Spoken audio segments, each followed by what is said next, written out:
ರಾತ್ರಿ ನಿದ್ದೆ ಬಾರ್ದೆ ಮುಂಬರುವ ಸಮಸ್ಯೆಗಳ ಬಗ್ಗೆ ಅಥವಾ ಆಗಿಹೋದ ಸಣ್ಣ ಪುಟ್ಟ ತಪ್ಪುಗಳ ಬಗ್ಗೆ ಒಂದೇ ಸಮನೆ 100 ಬಾರಿ ಯೋಚಿಸುವ ಅಭ್ಯಾಸ ಯಶಸ್ಸಿನ ಅತಿ ದೊಡ್ಡ ರಹಸ್ಯ ಆಗಬಹುದು ಅಂದ್ರೆ ಯಾರಾದ್ರೂ ನಂಬಕ್ ಸಾಧ್ಯನಾ? ಹ್ಮ್ ಮೇಲ್ನೋಟಕ್ಕೆ ನಂಬೋಕೆ ಕಷ್ಟನೇ. ಯಾಕಂದ್ರೆ ಓವರ್ ಥಿಂಕಿಂಗ್ ಅನ್ನೋದು ಒಂದು ಸಮಸ್ಯೆ ಅಂತಾನೆ ನಾವೆಲ್ಲ ಅಂದ್ಕೊಂಡಿದೀವಿ. ಹೌದು. ಆದರೆ ಸದಾ ಎಲ್ಲವನ್ನೂ ಅತಿಯಾಗಿ ವಿಶ್ಲೇಷಿಸುವ ಆ ಓವರ್ ಥಿಂಕಿಂಗ್ ಗುಣವೇ ಮುಂಬರುವ ದಿನಗಳಲ್ಲಿ ಬೃಹತ್ ಆರ್ಥಿಕ ಲಾಭಕ್ಕೆ ನಾಂದಿ ಹಾಡ್ಲಿದೆ ಅಂತ ಒಂದು ವಿಶ್ಲೇಷಣೆ ಹೇಳ್ತಾ ಇದೆ. ಖಂಡಿತ ಇದು ಬಹಳ ಆಸಕ್ತಿದಾಯಕವಾದ ವಿಚಾರ. ಸರಿ, ಇದನ್ನ ವಿವರವಾಗಿ ಬಿಡಿಸಿ ನೋಡೋಣ.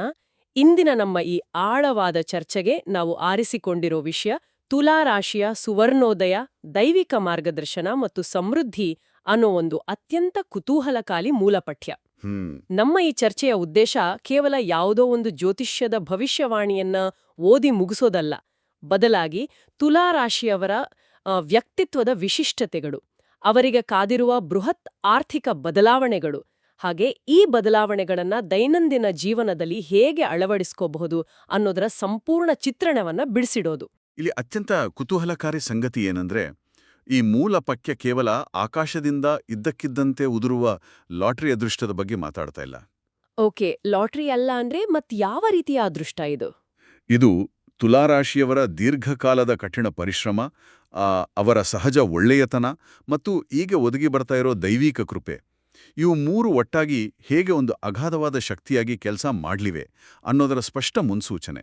ಅಂದ್ರೆ ಕೇವಲ ಗ್ರಹಗತಿಗರ ಬಗ್ಗೆ ಅಲ್ಲ, ಮನುಷ್ಯನ ಮನೋಭಾವದ ಬಗ್ಗೆನೂ ಬೆಳಕು ಚೆಲ್ಲುವಂಥ ದಾಖಲೆ ಅಂತ ಹೇಳ್ಬೋದಲ್ವಾ? ನಿಖರವಾಗಿ ಅದೇ ಇದರ ವಿಶೇಷತೆ. ನಾವು ಈ ಮೂಲ ಪಠ್ಯವನ್ನ ಗಮನಿಸಿದಾಗ ಇದು ಬಹಳ ನಿಖರವಾದ ಜ್ಯೋತಿಷ್ಯದ ಬುನಾದಿಯನ್ನ ನೀಡುತ್ತೆ. ಮೊದಲಿಗೆ ನಾವು ಈಗಲೇ ಯಾಕೆ ಈ ಬದಲಾವಣೆ ಆಗ್ತಾ ಇದೆ ಅನ್ನೋ ಪ್ರಶ್ನೆಯನ್ನ ಎತ್ಕೊಳ್ಳೋಣ. ಖಂಡಿತ ಸಮಯದ ಲೆಕ್ಕಾಚಾರ ಬಹಳ ಮುಖ್ಯ. ಉದಾಹರಣೆಗೆ ತುಲಾರಾಶಿಗೆ ಸೇರುವ ಒಟ್ಟು 9 ನಕ್ಷತ್ರ ಪಾದಗಳನ್ನ ಇದು ಸ್ಪಷ್ಟವಾಗಿ ಉಲ್ಲೇಖಿಸುತ್ತೆ. ಚಿತ್ತಾ ನಕ್ಷತ್ರದ 3 ಮತ್ತು 4ನೇ ಪಾದ, ಹೌದು, ಹಾಗೆಯೇ ಸ್ವಾತಿ ನಕ್ಷತ್ರದ ಎಲ್ಲಾ 4 ಪಾದಗಳು ಮತ್ತು ವಿಶಾಖ ನಕ್ಷತ್ರದ 1, 2, 3ನೇ ಪಾದಗಳು. ಕೇವಲ ತುಲಾರಾಶಿ ಅಂತ ಹೇಳೋ ಬದಲು ಈ 9 ನಿರ್ದಿಷ್ಟ ಪಾದಗಳನ್ನೇ ಯಾಕೆ ಪ್ರಸ್ತಾಪ ಮಾಡಿದ್ದಾರೆ? ಇದರ ಹಿಂದಿನ ತರ್ಕ ಏನು?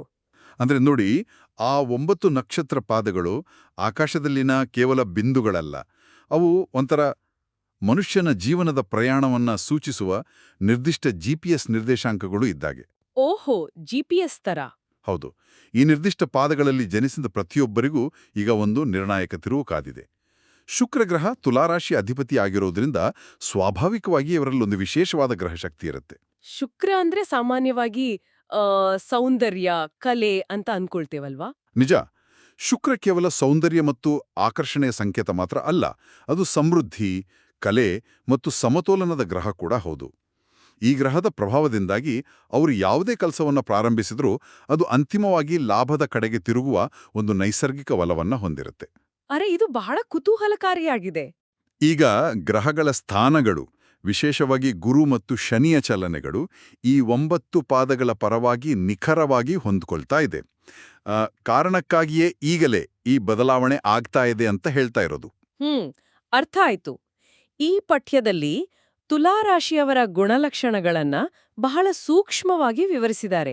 ಅವರು ಅತ್ಯಂತ ಬುದ್ಧಿವಂತರು, ಯಾವುದೇ ನಿರ್ಧಾರವನ್ನ ಆತುರದಿಂದ ತಗೊಳ್ಳೋದಿಲ್ಲ ಅಂತ. ಹೌದು, ಎಲ್ಲವನ್ನೂ ವಿಶ್ಲೇಷಿಸಿ ಸರಿಯಾದ ಮಾರ್ಗವನ್ನ ಆರಿಸಿಕೊಳ್ತಾರೆ. ಆದರೆ ಅವರ ಅತಿಯಾದ ಪ್ರಾಮಾಣಿಕತೆನೇ ಕೆಲವೊಮ್ಮೆ ಅವರನ್ನ ಇತರರಿಂದ ದೂರ ಆಗೋ ಹಾಗೆ ಮಾಡುತ್ತೆ ಅಂತ ಉಲ್ಲೇಖಿಸಲಾಗಿದೆ. ಹೊರಗಡೆ ನೋಡಕ್ಕೆ ಕಠಿಣವಾಗಿ ಕಂಡ್ರೂ ಒಳಗಡೆ ಅತ್ಯಂತ ಮೃದು ಹೃದಯದವರು ಅನ್ನೋ ಮಾತಿದೆ. ಅದು ಅವರ ಮೂಲ ಸ್ವಭಾವ. ಆದರೆ ಒಂದೆಡೆ ಕಠಿಣವಾದ ಪ್ರಾಮಾಣಿಕತೆ, ಇನ್ನೊಂದೆಡೆ ಮೃದು ಹೃದಯ, ಇವೆರಡು ವಿರುದ್ಧ ದಿಕ್ಕಿನಲ್ಲಿ ಎಳೆಯೋ ಗುಣಗಳಲ್ವಾ? ಇದು ಅವರಲ್ಲಿ ಒಂದು ರೀತಿಯ ಗೊಂದಲ ಸೃಷ್ಟಿ ಮಾಡಲ್ವಾ? ಏನ್ ಗೊತ್ತಾ, ಆ ಗೊಂದಲವೇ ಅವರ ವ್ಯಕ್ತಿತ್ವದ ಅತಿದೊಡ್ಡ ಶಕ್ತಿ.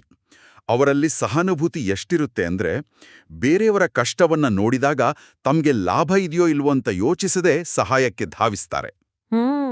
ಬಹಳ ಅಪರೂಪದ ಗುಣ ಇದು. ಯಾರೋ ನೋವಿನಲ್ಲಿ ಇರೋದನ್ನ ಕಂಡಾಗ ಅವರ ಹೃದಯ ಕರಗಿಬಿಡುತ್ತೆ. ಎಲ್ಲರೊಂದಿಗೂ ಪ್ರೀತಿಯಿಂದ ಮಾತಾಡೋದು, ಪ್ರಾಮಾಣಿಕವಾಗಿ ವರ್ತಿಸೋದು ಮತ್ತು ಸುಳ್ಳು ಹೇಳ್ದಿರೋದು, ಇವೇ ಇವರ ನಿಜವಾದ ಆಭರಣಗಳು. ಆದ್ರೆ ಈ ಆಧುನಿಕ ಸ್ಪರ್ಧಾತ್ಮಕ ಜಗತ್ತಿನಲ್ಲಿ ಈ ಗುಣಗಳು ಅವರಿಗೆ ಮುಳುವಾಗುವ ಸಾಧ್ಯತೆಗಳು ಇವೆ ಅಲ್ವಾ? ಖಂಡಿತ ಇದೆ. ಇದೇ ಪ್ರಾಮಾಣಿಕ ಗುಣ ಅವರನ್ನ ಕೆಲವೊಮ್ಮೆ ತಪ್ಪು ತಿಳುವಳಿಕೆಗೆ ಗುರಿಯಾಗುವಂತೆಯೂ ಮಾಡುತ್ತೆ. ಜನರು ಇವರ ಮೃದುತ್ವವನ್ನ ದೌರ್ಬಲ್ಯ ಅಂತ ಭಾವಿಸ್ತಾರೆ. ಆದರೂ ಅವರು ತಮ್ಮ ಆಂತರಿಕ ಸ್ವಭಾವವನ್ನ ಬದಲಾಯಿಸಿಕೊಳ್ಳೋದಿಲ್ಲ. ಅಂದ್ರೆ ಎಷ್ಟೇ ಕಷ್ಟ ಬಂದ್ರೂ ಅವರು ಬದಲಾಗಲ್ಲ. ಇಲ್ಲ, ಆ ಸ್ಥಿರತೆಯೇ ಈಗ ಅವರಿಗೆ ವರದಾನ ಆಗಲಿದೆ. ಗೊತ್ತಾ, ತುಲಾರಾಶಿಯವರ ಈ ಕಥೆ ಕೇಳ್ತಾ ಇದ್ರೆ ನನಗೆ ಚೀನಾದ ಬಿದಿರಿನ ಮರ ಅಂದ್ರೆ ಚೈನೀಸ್ ಬ್ಯಾಂಬೂ ಟ್ರೀ ಬೆಳವಣಿಗೆ ನೆನಪಾಗ್ತಾ ಇದೆ. ಓಹೋ, ಆ ಹೋಲಿಕೆ ಹೇಗೆ ನೋಯಾಗತ್ತೆ ಇಲ್ಲಿ? ಬಿಡಿಸಿ ಹೇಳಿ. ಅಂದ್ರೆ ನೋಡಿ, ಈ ನಿರ್ದಿಷ್ಟ ಬಿದಿರಿನ ಮರಕ್ಕೆ ಪ್ರತಿದಿನ ನೀರು ಗೊಬ್ಬರ ಹಾಕಿ ಪೋಷಿಸ್ತಾ ಇದ್ರೂ ಕೂಡ ಮೊದಲ 4-5 ವರ್ಷಗಳ ಕಾಲ ಮಣ್ಣಿನ ಮೇಲೆ ಒಂದು ಸಣ್ಣ ಮೊಳಕೆ ಕೂಡ ಕಾಣಿಸಲ್ಲ. ಕೇವಲ ನೆಲದೊಳಗೆ ಬೇರು ಬಿಡ್ತಾ ಇರುತ್ತಲ್ವಾ? ಹೌದು. ಅದು ತನ್ನ ಬೇರುಗಳನ್ನ 100 ಅಡಿಗಳಷ್ಟು ಆಳವಾಗಿ ಭದ್ರವಾಗಿ ಬಿಡ್ತಾ ಇರುತ್ತೆ. ಹೊರಗಿನ ಜಗತ್ತಿಗೆ ಅಲ್ಲಿ ಏನೂ ಬೆಳವಣಿಗೆ ಆಗ್ತಾ ಇಲ್ಲ, ರೈತನ ಶ್ರಮವೆಲ್ಲ ವ್ಯರ್ಥ ಅನ್ಸುತ್ತೆ. ಆದರೆ ಒಳಗಡೆ ದೊಡ್ಡ ಮಟ್ಟದ ತಯಾರಿ ನಡೀತಾ ಇರುತ್ತೆ. ನಿಖರವಾಗಿ 5ನೇ ವರ್ಷದಲ್ಲಿ ಕೇವಲ ಕೆಲವೇ ವಾರಗಳಲ್ಲಿ ಆ ಮರ ಬರೋಬ್ಬರಿ 80 ಅಡಿಗಳಷ್ಟು ಎತ್ತರಕ್ಕೆ ನಭಕ್ಕೆ ಚಿಮ್ಮಿ ಬೆಳೆದು ಬಿಡುತ್ತೆ. ತುಲಾರಾಶಿಯವರ ಕಥೆ ಕೂಡ ಇದೇ ರೀತಿ ಇದೆ. ಇಲ್ಲಿಯವರೆಗೆ ಅವರು ಅನುಭವಿಸಿದ ನಷ್ಟ, ನಿರಾಶೆಗಳು, ಕಷ್ಟಗಳು ಎಲ್ಲವೂ ಅವರನ್ನ ಒಳಗಿನಿಂದ ಗಟ್ಟಿಗೊಳಿಸಿವೆ. ಹೌದು. ಈಗ ಇದ್ದಕ್ಕಿದ್ದ ಹಾಗೆ ವರ್ಷಗಳ ಕಾಲ ಮಣ್ಣಿನೊಳಗೆ ಬೇರು ಬಿಟ್ಟ ಬಿದಿರು ಚಿಮ್ಮುವ ಹಾಗೆ ಅವರಿಗೆ ಆ ಫಲ ಸಿಗುವ ಸಮಯ ಬಂದಿದೆ ಅಂತ ಹೇಳ್ಬೋದು. ಆ ಹೋಲಿಕೆ ಪರಿಸ್ಥಿತಿಯ ನೈಜತೆಯನ್ನ ಅತ್ಯದ್ಭುತವಾಗಿ ಕಟ್ಟಿಕೊಡುತ್ತೆ. ಒಳಗಿನ ಬೇರು ಗಟ್ಟಿಯಾಗೋ ಪ್ರಕ್ರಿಯೆಯನ್ನ ನಾವು ಮಾನಸಿಕ ದೃಷ್ಟಿಕೋನದಿಂದ ನೋಡಿದಾಗ ತುಲಾರಾಶಿಯವರಂದಿರೋ ಒಂದು ಪ್ರಮುಖ ದೌರ್ಬಲ್ಯ ಅಂತ ಹೇಳಲಾಗುವ ಓವರ್ ಥಿಂಕಿಂಗ್ ಗುಣದ ಮಹತ್ವ ನಮ್ಗೆ ಅರ್ಥ ಆಗುತ್ತೆ. ಅಂದ್ರೆ ಸಣ್ಣ ವಿಷಯಗಳಿಗೂ ಅತಿಯಾಗಿ ಯೋಚಿಸುವ ಗುಣ. ಹೌದು, ಏನಾದ್ರೂ ತಪ್ಪಾದ್ರೆ ಹೇಗೆ ಅಂತ ಸದಾ ಚಿಂತಿಸೋದು ಅವರ ಸ್ವಭಾವ. ಆದರೆ ಇಲ್ಲಿ ಗಮನಿಸಬೇಕಾದ ಅಂಶ ಏನಂದ್ರೆ, ಇದನ್ನೇ ಭವಿಷ್ಯದ ಮುನ್ನೆಚ್ಚರಿಕೆ ಹಾಗೂ ಯೋಜನೆಯಾಗಿ ಹೇಗೆ ಪರಿವರ್ತಿಸಿಕೊಳ್ಳಬಹುದು ಅನ್ನೋದನ್ನ ಪಠ್ಯ ಹೇಳುತ್ತೆ. ಓಕೆ, ಅದು ಹೇಗೆ ಸಾಧ್ಯ? ಕೋಪವನ್ನ ಧೈರ್ಯವಾಗಿ, ಉದ್ವೇಗವನ್ನ ಯೋಜನೆಯಾಗಿ ಬದಲಾಯಿಸಿಕೊಳ್ಳಬೇಕು ಅನ್ನೋ ಮಾತು ಬಹಳ ಮುಖ್ಯ. ಅತಿಯಾದ ಆಲೋಚನೆನೇ ಅವರನ್ನ ಪ್ರತಿಯೊಂದು ಅಪಾಯವನ್ನು ಮೊದಲೇ ಊಹಿಸಿ ಎಚ್ಚರಿಕೆಯಿಂದ ಹೆಜ್ಜೆ ಇಡುವಂತೆ ಮಾಡುವುದು ರಿಸ್ಕ್ ಮ್ಯಾನೇಜ್ಮೆಂಟ್ ತಂತ್ರವಾಗಿ ಬದಲಾಗುತ್ತೆ. ಇದು ನಿಜಕ್ಕೂ ಕುತೂಹಲಕಾರಿ. ಮನುಷ್ಯನ ದೌರ್ಬಲ್ಯವೇ ಶಸ್ತ್ರವಾಗಿ ಬದಲಾಗೋದು. ಖಂಡಿತ. ಇದೆಲ್ಲ ಮಾನಸಿಕ ಮಟ್ಟದಲ್ಲಿ ಕೇಳೋಕೆ ಚೆನ್ನಾಗಿದೆ.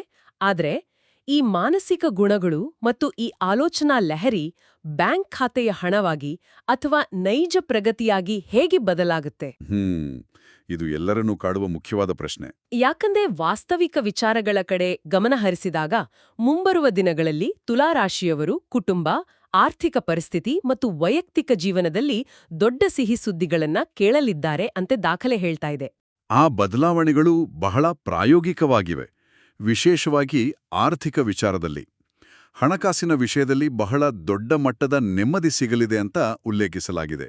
ಅಂದ್ರೆ ನಿಂತ ಹಣ ವಾಪಸ್ ಬರೋದು. ಹೌದು, ನಿಂತ ಹಣ ಕೈಗೆ ಬರೋದು ಅಥವಾ ಅನಿರೀಕ್ಷಿತ ಸ್ಥಳದಿಂದ ಹಣ ಬರುವ ಸಾಧ್ಯತೆಗಳನ್ನು ಇದು ವಿವರಿಸುತ್ತೆ. ಸಾಲದ ಹೊರೆಯ ಬಗ್ಗೆ ಅಲ್ಲಿರೋ ವಿವರಣೆ ನಮ್ಮ ದಿನನಿತ್ಯದ ನೈಜತೆಗೆ ಕನ್ನಡಿ ಹಿಡಿಯುತ್ತೆ. ಸಾಲದ ಹೊರೆ ಎಂದ್ರೆ ಇಎಂಐ ಬಗ್ಗೆನಾ? ನಿಖರವಾಗಿ. ಪ್ರತಿ ತಿಂಗಳು ಬರಬೇಕಾದ ಹಣವನ್ನ ನಾನು ಹೇಗೆ ಪಾವತಿಸಬೇಕು, ಮೊದಲು ಯಾರಿಗ್ ನೀಡಬೇಕು, ಈ ತಿಂಗಳ ಇಎಂಐ ಹೇಗಾಗುತ್ತೋ ಅಂತ ಯೋಚಿಸುತ್ತಾ ಕಳೆಯುವ ನಿದ್ದೆಯಿಲ್ಲದ ರಾತ್ರಿಗಳು ಅನೇಕರಿಗೆ ಪರಿಚಿತ. ಆ ಒತ್ತಡ ನಿಜಕ್ಕೂ ಭಯಾನಕ. ಆ ಅಗಾಧವಾದ ಮಾನಸಿಕ ಒತ್ತಡ ಈಗ ನಿವಾರಣೆಯಾಗಿ ಆರ್ಥಿಕ ಸ್ಥಿರತೆ ಮರಳಿ ಬರಲಿದೆ ಎನ್ನುವುದು ಕೇವಲ ಭರವಸೆ ಅಲ್ಲ, ಅದು ಅವರ ಹಿಂದಿನ ಕಠಿಣ ಶ್ರಮದ ತಾರ್ಕಿಕ ಅಂತ್ಯ. ಆರ್ಥಿಕ ಸ್ಥಿರತೆಯ ಜೊತೆಗೆ ವಿವಿಧ ವೃತ್ತಿಪರರ ಬಗ್ಗೆ ಕೂಡ ಪ್ರಸ್ತಾಪ ಇದೆ. ಆದ್ರೆ ಸುಮ್ನೆ ಒಂದು ಪಟ್ಟಿಯನ್ನ ಓದೋ ಬದಲು ಇದರ ಹಿಂದಿನ ತರ್ಕವನ್ನ ನೋಡೋಣ. ಖಂಡಿತ. ಉದಾಹರಣೆಗೆ, ವಿದ್ಯಾರ್ಥಿಗಳಿಗೆ ಅಧ್ಯಯನದಲ್ಲಿ ಏಕಾಗ್ರತೆ ಹೆಚ್ಚಾಗುತ್ತೆ ಹಾಗೂ ಪರೀಕ್ಷೆಯ ಭಯ ನಿವಾರಣೆ ಆಗುತ್ತೆ ಅಂತ ಹೇಳಲಾಗಿದೆ. ಹಾಗೆಯೇ ವ್ಯಾಪಾರಿಗಳಿಗೆ ತಾವು ಮಾಡಿದ ಹೂಡಿಕೆಯ ಮೇಲೆ ಉತ್ತಮ ಲಾಭ, ಹೊಸ ಗ್ರಾಹಕರು ಮತ್ತು ಹೊಸ ಒಪ್ಪಂದಗಳು ಸಿಗಲಿವೆ ಎನ್ನಲಾಗಿದೆ. ಇನ್ನು ಉದ್ಯೋಗಿಗಳಿಗೆ ಅವರ ಕಠಿಣ ಪರಿಶ್ರಮವನ್ನ ಮೇಲಧಿಕಾರಿಗಳು ಗುರುತಿಸಿ ಬಡ್ತಿ ಹಾಗೂ ವೇತನ ಹೆಚ್ಚಳ ಮಾಡುವ ಅವಕಾಶಗಳಿವೆ. ಇಲ್ಲಿ ನನಗೊಂದು ಪ್ರಶ್ನೆ ಕಾಡ್ತಾ ಇದೆ. ಹೇಳಿ. ಗ್ರಹಗತಿಗಳು ಸರಿಯಾದವು ಅಂದ ತಕ್ಷಣ ತುಲಾರಾಶಿಯವರು ಯಾವುದೇ ಶ್ರಮವಿಲ್ಲದೆ ಸುಮ್ಮನೆ ಸೋಫಾ ಮೇಲ್ ಕೂತಿದ್ರು ಎಲ್ಲವೂ ತಾನಾಗೇ ಒಲಿದು ಬರುತ್ತಾ? ಖಂಡಿತ ಇಲ್ಲ. ಯಾವುದೇ ಪ್ರಾಚೀನ ಪಠ್ಯವು ಶ್ರಮವಿಲ್ಲದೆ ಯಶಸ್ಸು ಸಿಗುತ್ತೆ ಅಂತ ಹೇಳೋದಿಲ್ಲ. ಇದು ಕೇವಲ ಕುಳಿತಲ್ಲೇ ಸಿಗುವ ಅದೃಷ್ಟವಲ್ಲ. ಓಕೆ, ಹಾಗಾದ್ರೆ ಇದರ ನಿಜವಾದ ಅರ್ಥ ಏನು? ಬದಲಾಗಿ ದೈವಿಕ ಅನುಗ್ರಹ, ಕಠಿಣ ಪರಿಶ್ರಮ ಮತ್ತು ಒಳ್ಳೆಯತನ ಈ ಮೂರರ ಸಂಗಮ ಅಂತ ಸ್ಪಷ್ಟವಾಗಿ ಉಲ್ಲೇಖಿಸಲಾಗಿದೆ. ಅಂದ್ರೆ ನಾವು ಶ್ರಮ ಹಾಕ್ತಾ ಇದ್ದಾಗ ಮಾತ್ರ ಈ ದೈವಿಕ ಅದೃಷ್ಟ ಒಂದು ವೇಗವರ್ಧಕವಾಗಿ ಅಂದ್ರೆ ಕ್ಯಾಟಲಿಸ್ಟ್ ಆಗಿ ಕೆಲಸ ಮಾಡುತ್ತೆ. ಅರ್ಥ ಆಯ್ತು. ಇಲ್ಲಿ ನಾವು ಗಮನಿಸಬೇಕಾದ ಅತಿ ಮುಖ್ಯ ಮಾನಸಿಕ ಅಂಶ ಅಂದ್ರೆ ಆರ್ಥಿಕ ಸ್ಥಿರತೆಯು ಮನುಷ್ಯನಲ್ಲಿ ಕಳೆದು ಹೋಗಿದ್ದ ನಾನು ಅದನ್ನ ಮಾಡಬಲ್ಲೆ ಅನ್ನೋ ಅಗಾಧವಾದ ಆತ್ಮವಿಶ್ವಾಸವನ್ನ ಮರುಸ್ಥಾಪಿಸೋ ರೀತಿ. ಅಂದ್ರೆ ಅವರ ಶ್ರಮಕ್ಕೆ ತಕ್ಕ ಪ್ರತಿಫಲ. ಹೌದು. ದೀರ್ಘಕಾಲದಿಂದ ಸ್ಥಗಿತಗೊಂಡಿದ್ದ ಕೆಲಸಗಳು ಈಗ ಬೇಗ ಪಡಿತವೆ ಅನ್ನೋದು ಅವರದೇ ಶ್ರಮದ ಫಲ. ಗ್ರಹಗಳು ಕೇವಲ ಟ್ರಾಫಿಕ್ ಸಿಗ್ನಲ್ನಲ್ಲಿ ಹಸಿರು ದೀಪ ಹಾಕಿದ ಹಾಗೆ ಅಷ್ಟೇ. ವಾಹನ ಚಲಾಯಿಸೋದು ಅವರೇ ಆಗಿರಬೇಕು. ಹಸಿರು ದೀಪದ ಉಪಮೆ ಬಹಳ ಚೆನ್ನಾಗಿದೆ. ಈಗ ನಾವು ಭೌತಿಕ ಲಾಭಗಳ ಚರ್ಚೆಯ ನಂತರ ಈ ಯಶಸ್ಸಿಗೆ ಭದ್ರ ಬುನಾದಿ ಹಾಕುವ ಆಧ್ಯಾತ್ಮಿಕ ಹಿನ್ನೆಲೆ ಹಾಗೂ ಪರಿಹಾರ ಕ್ರಮಗಳ ಕಡೆ ಗಮನ ಹರಿಸೋಣ. ಇದು ಬಹಳ ಕುತೂಹಲಕಾರಿ ಭಾಗ. ಈ ಪಠ್ಯವು ತುಲಾರಾಶಿಯವರ ರಕ್ಷಣೆಗೆ ನಿಂತಿರುವ ವಿಶೇಷ ದೈವಿಕ ಶಕ್ತಿಯ ಬಗ್ಗೆ ಮಾತಾಡುತ್ತೆ. ಆ ಶಕ್ತಿ ಸಾಕ್ಷಾತ್ ಹನುಮಂತ ಅಂತ ಹೇಳುತ್ತೆ. ಹನುಮಂತನ ವಿಶೇಷ ಕೃಪೆಯಿಂದಾಗಿ ಒಂದು ಅದೃಶ್ಯ ರಕ್ಷಣಾ ಕವಚ ಇವರ ಸುತ್ತಲೂ ಸದಾ ಇರುತ್ತೆ. ಅದು ಇವರನ್ನ ಅನೇಕ ಅಪಾಯಗಳಿಂದ ಪಾರು ಮಾಡಿವೆ ಎನ್ನಲಾಗಿದೆ. ಹೌದು. ತುಲಾರಾಶಿಯವರಿಗೂ ಹನುಮಂತನಿಗೂ ಇರೋ ಈ ನಿರ್ದಿಷ್ಟ ನಂಟು ಏನು? ಹನುಮಂತನನ್ನ ಸಂಕಟಮೋಚನ ಅಂದ್ರೆ ಭಯ ಮತ್ತು ಕಷ್ಟಗಳನ್ನ ನಿವಾರಿಸುವವನು ಅಂತ ಕರೀತಾರೆ. ತುಲಾರಾಶಿಯವರ ಅತೀ ದೊಡ್ಡ ಶತ್ರು ಅಂದ್ರೆ ಅವರೊಳಗಿನ ಆತಂಕ ಮತ್ತು ಅತಿಯಾದ ಯೋಚನೆಯಿಂದ ಹುಟ್ಟುವ ಭಯ. ಓಹೋ, ಅದೇ ಓವರ್ ಥಿಂಕಿಂಗ್. ಹೌದು. ಹನುಮಂತನ ಆರಾಧನೆಯು ನೇರವಾಗಿ ಈ ಭಯವನ್ನ ಹೋಗಲಾಡಿಸಿ ಧೈರ್ಯವನ್ನ ತುಂಬುತ್ತೆ. ಈ ಕೃಪೆಯನ್ನ ಇನ್ನಷ್ಟು ಬಲಪಡಿಸಿಕೊಳ್ಳೋಕೆ ಕೆಲವು ನಿರ್ದಿಷ್ಟ ಪರಿಹಾರ ಕ್ರಮಗಳನ್ನೂ ಸೂಚಿಸಿದ್ದಾರೆ. ಯಾವ ರೀತಿಯ ಪರಿಹಾರ ಕ್ರಮಗಳು? ಶನಿವಾರದಂದು ಹನುಮಾನ್ ದೇವಸ್ಥಾನಕ್ಕೆ ಭೇಟಿ ನೀಡೋದು, ಹನುಮಂತನಿಗೆ ಅತ್ಯಂತ ಪ್ರಿಯವಾದ 5 ವೀಳ್ಯದೆಲೆಗಳನ್ನು ಅರ್ಪಿಸೋದು ಮತ್ತು 21 ಪ್ರದಕ್ಷಿಣೆಗಳನ್ನು ಹಾಕೋದು. ಈ 21 ಪ್ರದಕ್ಷಿಣೆಗಳ ಹಿಂದಿನ ಉದ್ದೇಶ ಕೇವಲ ದೈಹಿಕ ಶ್ರಮವಂತೂ ಅಲ್ಲ ಅಲ್ವಾ? ಇಲ್ವೇ ಇಲ್ಲ. ಅದು ದೈಹಿಕ ಶ್ರಮ ಅಲ್ಲ. ಒಂದು ನಿರ್ದಿಷ್ಟ ಸಂಖ್ಯೆಯ ಪ್ರದಕ್ಷಿಣೆ ಹಾಕುವಾಗ ಆ ಚದುರಿ ಹೋಗುವ ತುಲಾರಾಶಿಯವರ ಮನಸ್ಸು ಒಂದೇ ಕಡೆ ಕೇಂದ್ರೀಕೃತ ಆಗುತ್ತೆ. ಒಂಥರ ಧ್ಯಾನ ಮಾಡಿದ ಹಾಗೆ. ಹೌದು. ಲೆಕ್ಕ ಇಡುವ ಪ್ರಕ್ರಿಯೆ ಮತ್ತು ಮಂತ್ರ ಪಠಣ ಅವರ ಮೆದುಳಿನ ನರಮಂಡಲವನ್ನ ಶಾಂತಗೊಳಿಸುತ್ತೆ. ಈ ಆಚರಣೆಯನ್ನ ಸಂಪೂರ್ಣ ಭಕ್ತಿ ಮತ್ತು ನಂಬಿಕೆಯಿಂದ ಮಾಡಿದ್ರೆ ಅವರೊಳಗಿನ ಗೊಂದಲಗಳು ನಿವಾರಣೆ ಆಗಿ ಅವರು ಮುಟ್ಟಿದ್ದೆಲ್ಲ ಚಿನ್ನವಾಗುವಂತಹ ಸ್ಪಷ್ಟತೆ ಸಿಗುತ್ತೆ. ಇದಲ್ಲದೆ ಇನ್ನೊಂದು ಅತ್ಯಂತ ವಿಶೇಷವಾದ ಆಚರಣೆಯ ಬಗ್ಗೆ ಪಠ್ಯದಲ್ಲಿ ಹೇಳಿದ್ದಾರೆ. ಅದೊಂದು ಕೇವಲ ಆಚರಣೆಯಲ್ಲ, ಬದಲಾಗಿ ಒಂದು ಸಂಕಲ್ಪ ಅಂತ ಕರೆಯಲಾಗಿದೆ. ಕಾಗದದ ಮೇಲೆ ಬರೆಯುವ ಸಂಕಲ್ಪ ಅಲ್ವಾ? ಹೌದು. ಒಂದು ಬಿಳಿ ಕಾಗದದ ಮೇಲೆ ಸಂಪೂರ್ಣ ಭಕ್ತಿಯಿಂದ ಜೈ ಶ್ರೀರಾಮ್ ಅಂತ 111 ಬಾರಿ ಬರೆಯಬೇಕು. ಬರೆಯುವಾಗ ಮನಸ್ಸಿನಲ್ಲಿ ಗುರಿ ಅಥವಾ ಆಸೆಯನ್ನ ದೃಢವಾಗಿ ಇಟ್ಕೊಳ್ಬೇಕು. ಆ ಕಾಗದವನ್ನ ಪೂಜಾ ಕೋಣೆಯಲ್ಲಿ ಇಟ್ಟು 2 ದಿನಗಳ ನಂತರ ಶುದ್ಧ ನೀರಿನಲ್ಲಿ ವಿಸರ್ಜಿಸಬೇಕು. ಜೊತೆಗೆ ನಿರಾಶ್ರಿತರಿಗೆ ಆಹಾರ ದಾನ ಮಾಡಬೇಕು ಅಂತ ಹೇಳಲಾಗಿದೆ. ನನಗಿದು ಆಧುನಿಕ ಜಗತ್ತಿನ ಆ ಮೈಂಡ್ಫುಲ್ನೆಸ್ ಅಥವಾ ಮ್ಯಾನಿಫೆಸ್ಟೇಷನ್ ತಂತ್ರಗಳ ತರಹಾನೇ ಭಾಸವಾಗ್ತಾ ಇದೆ. ಆ ಹೋಲಿಕೆ ಬಹಳ ನಿಖರವಾಗಿದೆ. ನಾವು ಸುಮ್ಮನೆ ಮನಸ್ಸಿನಲ್ಲಿ ಯೋಚಿಸುವುದಕ್ಕೂ ಒಂದು ಕಾಗದದ ಮೇಲೆ 111 ಬಾರಿ ಒಂದೇ ಗುರಿಯತ್ತ ಗಮನಹರಿಸಿ ಬರೆಯೋದಕ್ಕೂ ಬಹಳ ವ್ಯತ್ಯಾಸ ಇದೆ ಅಲ್ವಾ? ಖಂಡಿತ ಇದೆ. ಬರೆಯುವ ಪ್ರಕ್ರಿಯೆ ನಮ್ಮ ಇಂದ್ರಿಯಗಳನ್ನ ಕೇಂದ್ರೀಕರಿಸುತ್ತೆ. ಆ ಗುರಿಯನ್ನ ನಮ್ಮ ಉಪಪ್ರಜ್ಞೆ ಮನಸ್ಸಿನಲ್ಲಿ ಅಂದ್ರೆ ಸಬ್ಕಾನ್ಷಿಯಸ್ ಮೈಂಡ್ನಲ್ಲಿ ಅಚ್ಚಳಿಯದಂತೆ ಮುದ್ರಿಸುತ್ತೆ ಅಂತ ನನ್ಗನಿಸುತ್ತೆ. ಹೌದು. ಮನೋವಿಜ್ಞಾನದಲ್ಲಿ ಇದನ್ನ ರೆಟಿಕ್ಯುಲಾರ್ ಆಕ್ಟಿವೇಟಿಂಗ್ ಸಿಸ್ಟಮ್ ಅಂತ ಕರೀತಾರೆ. ನಾವೊಂದು ಗುರಿಯನ್ನ ಪದೇ ಪದೇ ಬರೆದಾಗ ನಮ್ಮ ಮೆದುಳು ಆ ಗುರಿಗೆ ಸಂಬಂಧಿಸಿದ ಅವಕಾಶಗಳನ್ನ ಸುತ್ತಮುತ್ತಲಿನ ಪರಿಸರದಲ್ಲಿ ಹುಡುಕೋಕೆ ಪ್ರಾರಂಭಿಸುತ್ತೆ. ಆರೆ ಎಷ್ಟೊಂದು ವೈಜ್ಞಾನಿಕವಾಗಿದೆ ಇದು. ಹೌದು. 111 ಬಾರಿ ಬರೆಯುವಾಗ ಹುಟ್ಟುವ ನಂಬಿಕೆ ನಮ್ಮೊಳಗಿನ ಅನಗತ್ಯ ಭಯವನ್ನ ನಿವಾರಿಸುತ್ತೆ. ಪಠ್ಯವು ಹೇಳುವ ಹಾಗೆ ಈ ಪ್ರಕ್ರಿಯೆಯು ಮನೆಯ ವಾತಾವರಣವನ್ನ ಸಕಾರಾತ್ಮಕವಾಗಿ ಬದಲಾಯಿಸುತ್ತೆ. ಸಣ್ಣಪುಟ್ಟ ಜಗಳಗಳು ಅಶಾಂತಿಯನ್ನು ಹೊಡೆದೋಡಿಸುತ್ತೆ. ಇನ್ನು ಆ ಕಾಗದವನ್ನ ನೀರಿನಲ್ಲಿ ವಿಸರ್ಜಿಸೋದು ಬಹಳ ಸಾಂಕೇತಿಕವಾದ ಕ್ರಿಯೆ ಅಂತ ಅನಿಸುತ್ತೆ ನನ್ಗೆ. ಅಂದ್ರೆ ಫಲಿತಾಂಶವನ್ನ ಪ್ರಕೃತಿಗೆ ಬಿಟ್ಟುಬಿಡುವ ಪ್ರಕ್ರಿಯೆ ಅಂತನಾ? ಹೌದು. ಇಂಗ್ಲಿಷ್ನಲ್ಲಿ ಲೆಟಿಂಗ್ ಗೋ ಎನ್ನುತ್ತಾರಲ್ಲ ಹಾಗೆ. ನಮ್ಮ ಆಸೆಯನ್ನ ಮತ್ತು ಅದರ ಫಲಿತಾಂಶದ ಮೇಲಿನ ನಮ್ಮ ಹತೋಟಿಯನ್ನ ಪ್ರಕೃತಿಗೆ ಅಥವಾ ವಿಶ್ವಕ್ಕೆ ಒಪ್ಪಿಸೋದು. ಬಹಳ ಸುಂದರವಾದ ವಿಶ್ಲೇಷಣೆ. ನಾವು ಕರ್ಮ ಮಾಡಿದ್ದೀವಿ, ಉಳಿದದ್ದು ಆ ಶಕ್ತಿಗೆ ಸೇರಿದ್ದು ಅನ್ನೋ ಭಾವನೆ ಮನುಷ್ಯನನ್ನ ನಿರಾಳವಾಗ್ಸತ್ತೆ. ನಿರಾಶ್ರಿತರಿಗೆ ಆಹಾರ ದಾನ ಮಾಡೋದು ಕೂಡ ನಮ್ಮಲ್ಲಿರೋ ಸಮೃದ್ಧಿಯನ್ನ ಹಂಚಿಕೊಂಡ ಮೂಲಕ ಇನ್ನಷ್ಟು ಸಮೃದ್ಧಿಯನ್ನ ಆಕರ್ಷಿಸುವ ಗುಣವಾಗಿದೆ. ಇದೆಲ್ಲವೂ ಬಹಳ ಆಳವಾದ ಅರ್ಥವನ್ನ ಹೊಂದಿದೆ. ಈಗ ಯಶಸ್ಸಿನ ಉತ್ತುಂಗದಲ್ಲಿರುವಾಗ ಅಥವಾ ಆ ಹಾದಿಯಲ್ಲಿರುವಾಗ ತೆಗೆದುಕೊಳ್ಳಬೇಕಾದ ಎಚ್ಚರಿಕೆಗಳ ಬಗ್ಗೆ ನಮ್ಮ ಚರ್ಚೆಯನ್ನ ತಿರುಗಿಸೋಣ. ಇದು ಬಹಳ ಮುಖ್ಯವಾದ ಭಾಗ. ಕೇವಲ ಒಳ್ಳೇದಾಗುತ್ತೆ ಅಂತ ಮೈಮರೆಯುವಂತಿಲ್ಲ. ಖಂಡಿತ. ಪಠ್ಯವು ಕೇವಲ ಶುಭ ಸುದ್ದಿಗಳನ್ನಷ್ಟೇ ನೀಡೋದಿಲ್ಲ. ಕೆಲವು ಕಟ್ಟುನಿಟ್ಟಾದ ಎಚ್ಚರಿಕೆಗಳನ್ನು ನೀಡುತ್ತೆ. ಹೊರಗಿನವರ ಮಾತನ್ನ ನಂಬಿ ಆತುರದ ನಿರ್ಧಾರ ಮಾಡಬಾರ್ದು. ಮುಖ್ಯವಾಗಿ ಯಶಸ್ಸು ಮತ್ತು ಆದಾಯದ ಬಗ್ಗೆ ಇತರರೊಂದಿಗೆ ಹಂಚಿಕೊಳ್ಳದಿರೋದು ಒಳಿತು ಅಂತ ಹೇಳುತ್ತೆ. ಜೊತೆಗೆ ಇತರರ ಜಗಳದಲ್ಲಿ ಎಂದಿಗೂ ಮಧ್ಯಪ್ರವೇಶ ಮಾಡಬಾರ್ದು ಅಂತನೂ ಹೇಳಲಾಗಿದೆ. ಯಶಸ್ಸನ್ನು ಹಂಚಿಕೊಂಡ್ರೆ ಏನಾಗತ್ತೆ? ಒಬ್ಬ ವ್ಯಕ್ತಿ ಕಷ್ಟದಿಂದ ಮೇಲೆ ಬರ್ತಾ ಇರುವಾಗ ಸಮಾಜದಲ್ಲಿ ಕೆಲವರು ಅಸೂಯೆ ಪಡೋದು ಸಹಜ. ಇದನ್ನ ಕೆಟ್ಟ ದೃಷ್ಟಿ ಅಂತ ಕರೀತಾರೆ. ಅಂದ್ರೆ ನಕಾರಾತ್ಮಕ ಶಕ್ತಿಯ ಪ್ರಭಾವ. ಹೌದು, ವಾಸ್ತವವಾಗಿ ಇದು ನಕಾರಾತ್ಮಕ ಶಕ್ತಿ. ನಮ್ಮ ಯಶಸ್ಸನ್ನ ಸದ್ದಿಲ್ಲದೆ ಆನಂದಿಸೋದು, ನಮ್ಮ ಪ್ರಗತಿಯ ಬಗ್ಗೆ ಎಲ್ಲರ ಬಳಿಯೂ ಹೇಳ್ಕೊಳ್ದಿರೋದು ನಮ್ಮ ಮಾನಸಿಕ ನೆಮ್ಮದಿಯನ್ನ ಕಾಪಾಡ್ಕೊಳ್ಳೋಕೆ ಸಹಾಯ ಮಾಡುತ್ತೆ. ಇತರರ ಜಗಳದಲ್ಲಿ ಮೂಗು ತೂರಿಸ್ತಿರೋದು ಕೂಡ ಅವರ ಎನರ್ಜಿಯನ್ನ ವೃಥಾ ಪೋಲು ಮಾಡದಿರುವ ತಂತ್ರವಾಗಿದೆ. ಆದ್ರೆ ಇಲ್ಲೊಂದು ವಿಶೇಷ ಎಚ್ಚರಿಕೆ ಇದೆ. ಅದ್ ನನ್ನ ಗಮನ ಸೆಳೆಯಿತು. ಇಂಗ್ಲಿಷ್ನ ಆರ್ ಮತ್ತು ಎಸ್ ಅಕ್ಷರಗಳಿಂದ ಶುರುವಾಗುವ ಹೆಸರಿನವರ ಜೊತೆ ಜಾಗರೂಕರಾಗಿರಬೇಕು. ಅವರು ಸಣ್ಣ ತೊಂದರೆಗಳನ್ನ ಉಂಟು ಮಾಡಬಹುದು ಅಂತ ಪಠ್ಯ ಹೇಳುತ್ತೆ. ಹೌದು, ಈ ಉಲ್ಲೇಖ ಇದೆ. ಇಡೀ ಪಠ್ಯದಲ್ಲಿ ಜ್ಯೋತಿಷ್ಯ, ನಕ್ಷತ್ರ, ಮನೋವಿಜ್ಞಾನದ ಬಗ್ಗೆ ಮಾತಾಡ್ತಾ ಇದ್ದಕ್ಕಿದ್ದಂತೆ ನಿರ್ದಿಷ್ಟವಾಗಿ ಇಂಗ್ಲಿಷ್ನ 2 ಅಕ್ಷರಗಳ ಬಗ್ಗೆ ಎಚ್ಚರಿಕೆ ನೀಡಿರುವುದು ಸ್ವಲ್ಪ ವಿಚಿತ್ರ ಅನ್ಸಲ್ವಾ? ಜ್ಯೋತಿಷ್ಯದಲ್ಲಿ ಇಂಗ್ಲಿಷ್ ಅಕ್ಷರಗಳು ಎಲ್ಲಿಂದ ಬಂತು? ಇದನ್ನೇನು ಅಕ್ಷರಶಃ ತಗೋಬೇಕಾ? ಮೇಲ್ನೋಟಕ್ಕೆ ಇದು ವಿಚಿತ್ರ ಅನ್ಸೋದು ಸಹಜ. ಆದ್ರೆ ಪ್ರಾಚೀನ ಪಠ್ಯಗಳು ಕೆಲವು ನಿರ್ದಿಷ್ಟ ಶಬ್ದಗಳು ಅಥವಾ ಉಚ್ಚಾರಣೆಗಳ ಅಂದ್ರೆ ಫೊನೆಟಿಕ್ಸ್ ಕಂಪನಗಳ ಬಗ್ಗೆ ಮಾತಾಡ್ತವೆ. ಓಹೋ, ಶಬ್ದಗಳ ಕಂಪನ? ಹೌದು. ರಾ ಮತ್ತು ಸ ಶಬ್ದಗಳು ಕೆಲವು ನಿರ್ದಿಷ್ಟ ಗ್ರಹಗಳ ಶಕ್ತಿಗೆ ಸಂಬಂಧಿಸಿವೆ. ಅದು ತುಲಾರಾಶಿಯವರ ಪ್ರಸ್ತುತ ಗ್ರಹಗತಿಗಳೊಂದಿಗೆ ಘರ್ಷಣೆ ಉಂಟು ಮಾಡಬಹುದು. ಇದನ್ನ ಇಂಗ್ಲಿಷ್ನ ಆರ್ ಮತ್ತು ಎಸ್ ಅಂತ ಆಧುನಿಕವಾಗಿ ತರ್ಜುಮೆ ಮಾಡಿದ್ದಾರೆ.